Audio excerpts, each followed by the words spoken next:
श्रीमद्भागवत महापुराण तृतीय स्कंद अध्याय 20।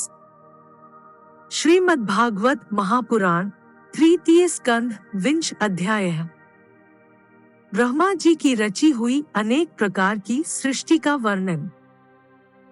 शौनक जी कहते हैं, सूत जी, पृथ्वी रूप आधार पाकर स्वयंभू मनु ने आगे होने वाली संतति को उत्पन्न करने के लिए किन किन उपायों का अवलंबन किया। विदुर जी बड़े ही भगवत भक्त और भगवान श्री कृष्ण के अनन्य सुहृद थे। इसीलिए उन्होंने अपने बड़े भाई धृतराष्ट्र को उनके पुत्र दुर्योधन के सहित भगवान श्री कृष्ण का अनादर करने के कारण अपराधी समझकर त्याग दिया था। वे महर्षि द्वैपायन के पुत्र थे और महिमा में उनसे किसी प्रकार कम नहीं थे तथा सब प्रकार भगवान श्री कृष्ण के आश्रित और कृष्ण भक्तों के अनुगामी थे।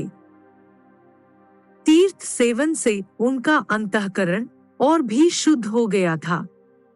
उन्होंने कुशावर्त क्षेत्र हरिद्वार में बैठे हुए तत्वज्ञानियों में श्रेष्ठ मैत्रेय जी के पास जाकर और क्या पूछा।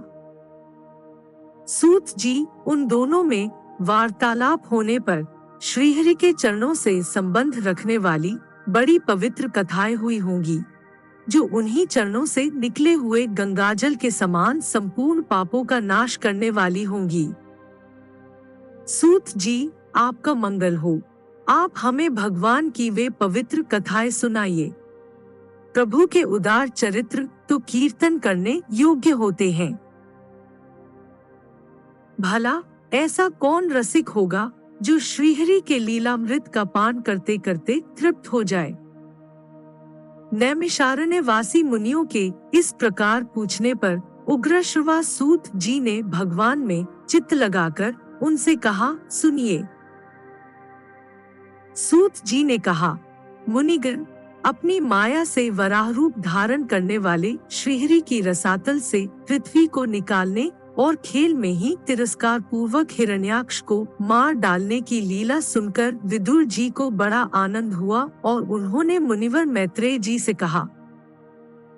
विदुर जी ने कहा, ब्रह्मन, आप परोक्ष विषयों को भी जानने वाले हैं। अतः यह बतलाइए कि प्रजापतियों के पति श्री ब्रह्मा जी ने मरीचि आदि प्रजापतियों को उत्पन्न करके फिर सृष्टि को बढ़ाने के लिए क्या किया। मरीचि आदि मुनीश्वरों ने और स्वयंभू मनु ने भी ब्रह्मा जी की आज्ञा से किस प्रकार प्रजा की वृद्धि की। क्या उन्होंने इस जगत को पत्नियों के सहयोग से उत्पन्न किया या अपने अपने कार्य में स्वतंत्र रहकर अथवा सबने एक साथ मिलकर इस जगत की रचना की। श्री मैत्रेय जी ने कहा, विदुर जी, जिसकी गति को जानना अत्यंत कठिन है, उन जीवों के प्रारब्ध, प्रकृति के नियंता पुरुष और कालीन तीनों हेतुओं से तथा भगवान की सन्निधि से त्रिगुण में प्रकृति में क्षोभ होने पर उससे महत्तत्व उत्पन्न हुआ। दैव की प्रेरणा से रजः प्रधान महत्तत्व से वैकारिक, सात्विक, राजस और तामस तीन प्रकार का अहंकार उत्पन्न हुआ। उसने आकाशादि पांच तत्वों के अनेक वर्ग प्रकट किए। वे सब अलग अलग रहकर भूतों के कार्य रूप ब्रह्मांड की रचना नहीं कर सकते थे। इसलिए उन्होंने भगवान की शक्ति से परस्पर संगठित होकर एक सुवर्णवर्ण अंड की रचना की। वह अंड चेतना शून्य अवस्था में 1000 वर्षों से भी अधिक समय तक कारणाब्धि के जल में पड़ा रहा। फिर उसमें श्री भगवान ने प्रवेश किया। उसमें अधिष्ठित होने पर उनकी नाभि से सहस्र सूर्यों के समान अत्यंत देदीप्यमान एक कमल प्रकट हुआ, जो संपूर्ण जीव समुदाय का आश्रय था। उसी से स्वयं ब्रह्मा जी का भी आविर्भाव हुआ है। जब ब्रह्मांड के गर्भरूप जल में शयन करने वाले श्री नारायण देव ने ब्रह्मा जी के अंतःकरण में प्रवेश किया, तब वे पूर्व कल्पों में अपने ही द्वारा निश्चित की हुई नामरूपमयी व्यवस्था के अनुसार लोकों की रचना करने लगे। सबसे पहले उन्होंने अपनी छाया से तामिस्र, अंधतामिस्र, तम, मोह और महामोह यूं 5 प्रकार की अविद्या उत्पन्न की। ब्रह्मा जी को अपना वह तमोमय शरीर अच्छा नहीं लगा, अतः उन्होंने उसे त्याग दिया। तब जिससे भूख प्यास की उत्पत्ति होती है, ऐसे रात्रि रूप उस शरीर को उसी से उत्पन्न हुए यक्ष और राक्षसों ने ग्रहण कर लिया। उस समय भूख प्यास से अभिभूत होकर वे ब्रह्मा जी को खाने को दौड़ पड़े और कहने लगे, इसे खा जाओ, इसकी रक्षा मत करो, क्योंकि वे भूख प्यास से व्याकुल हो रहे थे। ब्रह्मा जी ने घबराकर उनसे कहा, अरे यक्ष राक्षसों, तुम मेरी संतान हो, इसलिए मुझे भक्षण मत करो, मेरी रक्षा करो।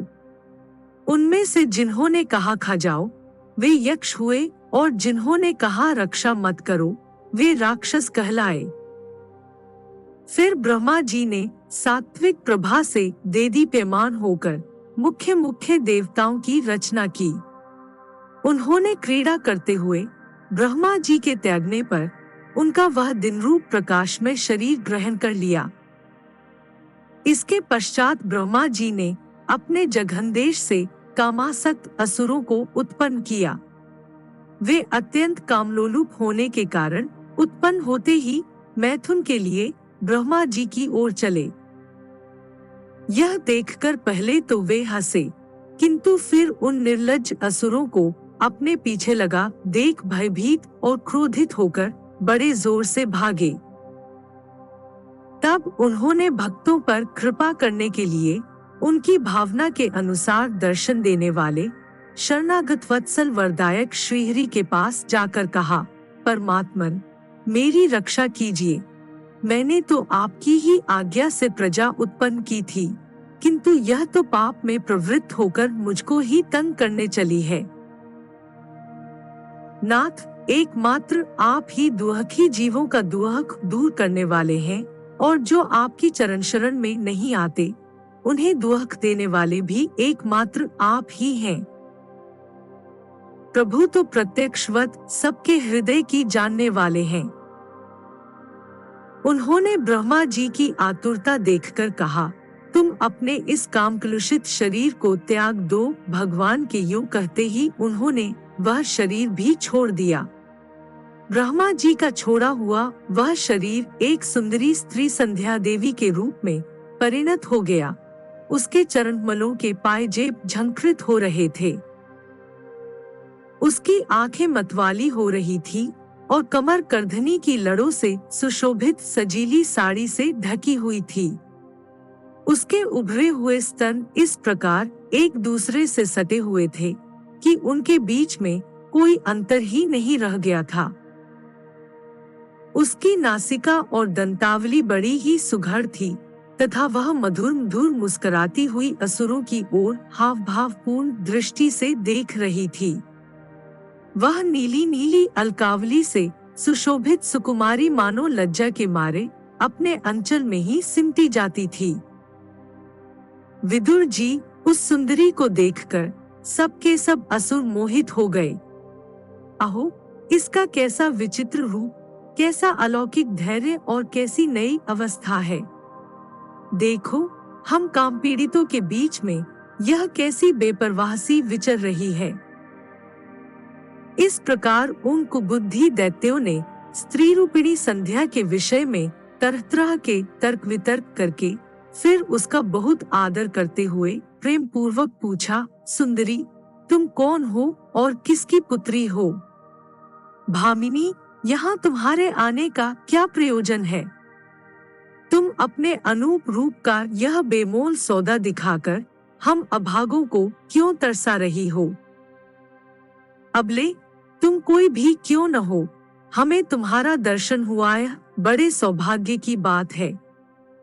तुम अपनी गेंद उछाल उछाल कर तो हम दर्शकों के मन को मथे डालती हो। सुंदरी, जब तुम उछलती हुई गेंद पर अपनी हथेली की थपकी मारती हो, तब तुम्हारा चरणकमल एक जगह नहीं ठहरता। तुम्हारा कटि प्रदेश स्थूल स्तनों के भार से थकसा जाता है और तुम्हारी निर्मल दृष्टि से भी थकावट झलकने लगती है। अहो, तुम्हारा केशपाश कैसा सुंदर है। इस प्रकार स्त्री रूप से प्रकट हुई उस सायंकालीन संध्या ने उन्हें अत्यंत कामासक्त कर दिया और उन मूढ़ों ने उसे कोई रमणीय रत्न समझकर ग्रहण कर लिया। तदंतर ब्रह्मा जी ने गंभीर भाव से हंसकर अपनी कांतिमयी मूर्ति से, जो अपने सौंदर्य का मानो आप ही आस्वादन करती थी, गंधर्व और अप्सराओं को उत्पन्न किया। उन्होंने ज्योत्सना चंद्रिका रूप अपने उस कांति में प्रिय शरीर को त्याग दिया। उसी को विश्वावसु आदि गंधर्वों ने प्रसन्नता पूर्वक ग्रहण किया। इसके पश्चात भगवान ब्रह्मा ने अपनी तंद्रा से भूत पिशाच उत्पन्न किए। उन्हें दिगंबर वस्त्रहीन और बाल बिखेरे देख उन्होंने आंखें मूंद ली। ब्रह्मा जी के त्यागे हुए उस जम्भाई रूप शरीर को भूत पिशाचों ने ग्रहण किया। इसी को निद्रा भी कहते हैं, जिससे जीवों की इंद्रियों में शिथिलता आती देखी जाती है। यदि कोई मनुष्य जूठे मुंह सो जाता है तो उस पर भूत पिशाचादि आक्रमण करते हैं, उसी को उन्माद कहते हैं। फिर भगवान ब्रह्मा ने भावना की कि मैं तेजोमय हूँ और अपने अदृश्य रूप से साध्यगण एवं पितृगण को उत्पन्न किया। पितरों ने अपनी उत्पत्ति के स्थान उस अदृश्य शरीर को ग्रहण कर लिया। इसी को लक्ष्य में रखकर पंडितजन श्राद्धादि के द्वारा पितर और साध्यगणों को क्रमशः कव्य, पिंड और हव्य अर्पण करते हैं।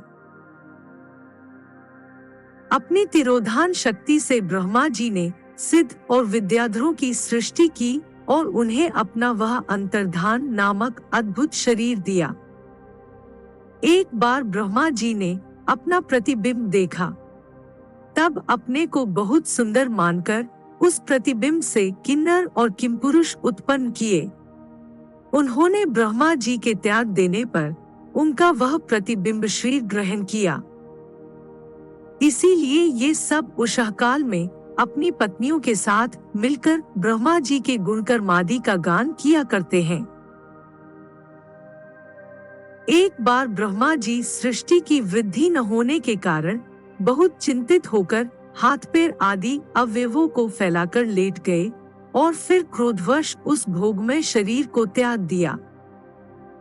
उससे जो बाल झड़कर गिरे वे अही हुए तथा उसके हाथ पैर सिकोड़कर चलने से क्रूर स्वभाव सर्प और नाग हुए, जिनका शरीर फन रूप से कंधे के पास बहुत फैला होता है। एक बार ब्रह्मा जी ने अपने को कृतकृत्य सा अनुभव किया। उस समय अंत में उन्होंने अपने मन से मनुओं की सृष्टि की। ये सब प्रजा की वृद्धि करने वाले हैं। मनस्वी ब्रह्मा जी ने उनके लिए अपना पुरुषाकार शरीर त्याग दिया। मनुओं को देखकर उनसे पहले उत्पन्न हुए देवता गंधर्वादी ब्रह्मा जी की स्तुति करने लगे। वे बोले, विश्वकर्ता ब्रह्मा जी, आपकी यह मनुओं की सृष्टि बड़ी ही सुंदर है।